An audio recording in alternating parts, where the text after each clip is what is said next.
So my engine room has a lot of black dust in it, and it's really been squealing down here, and it's no doubt because of belts.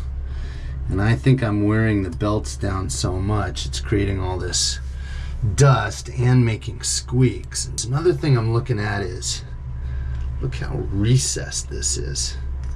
It doesn't seem right. I mean, at one point the manual is saying the belt should actually be up above this, and I'm not sure if they're talking about this one or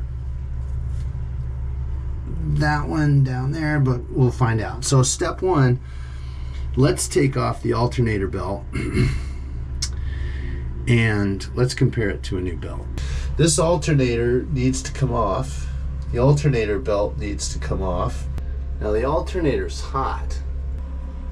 When I put a probe on there, it's hot. So since I'm going to be working on the alternator, I'm going to unplug that. So I'm going to disconnect the battery. Now when I go to take this off, I need to be very careful. This is a hunk of metal here. I don't want to come across and strike some other piece of metal and create an arc, make contact. So just be super careful when you take this thing off. Now I also take another step. I see how close that is to that, and I'm going to be, my back is going to be to this, and my feet get flopping around. So I don't want that to incidentally touch that and either create a spark or make it powered or something. So I just take an extra step, just take a cup, and I put the leads inside a cup and tuck them off to the side. So even if the cup incidentally touches it, won't make contact. Going back and testing the leads on the alternator. Showing nice and zero. That's what I want to see. First thing I need to do is loosen this screw, and that'll let me move the alternator enough so I can loosen up this belt to get it off. So I loosened the belt, got it off, and now there is a guard mount here. It's keeping it from coming out. So I'm going to pull this guard mount off. So the way I get it off is I take this crescent wrench and I just turn it. All right, I think I found the problem. So here is the Yanmar part number. These are both the same exact belt, same numbers and everything. But look at the difference of the belt. You can see how much more narrow the old one was than the new one, and even height wise you can see how run down these grooves are. I mean, just touching this, it's just worn all to heck.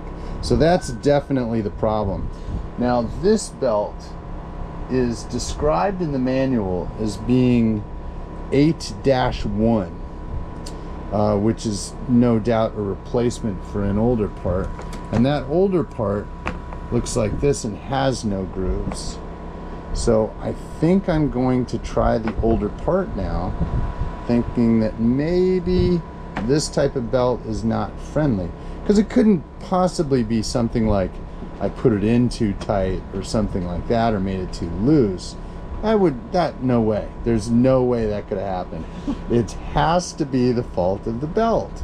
So I am going to install a different belt, because I can. I have a choice. I have them both, and that's what I'm going to do. So when I was taking this apart and putting it back together, I noticed that I'm missing a bolt on this side. So I think the alternator's been sitting kind of cockamamie, which is probably putting undue stress on the belt. So, you know, I'm looking for a bolt, I finally found it. It had dropped down into the pan down in there, and it's been sitting with salt and everything, and it's a mess. So I'm gonna clean that up, put that back in, put the other one in, put the alternator back on. I took it off because I couldn't get the belt on, just loosening up the tension. I had to take the whole thing off, bring it down, that way I could get the belt back on. This is the guy, and I got him back in, cleaned him up real nice, put him back in, Put this guy back, so now it's connected on both sides. And there's a little slide piece down here. Tighten that up real good. Before I tighten these guys up, I put a wrench down there and kicked it out pretty far so that I would not get much movement on this belt. 10 millimeters is what the manual says, which is about, it's a little less than my thumbnail here. And it's not going down that much. So that looks pretty tight. And then once I got it on the slide, I tighten it all the way down. Then I tighten these two guys down, and it's solid now. It's not moving. So all that's left is firing it up.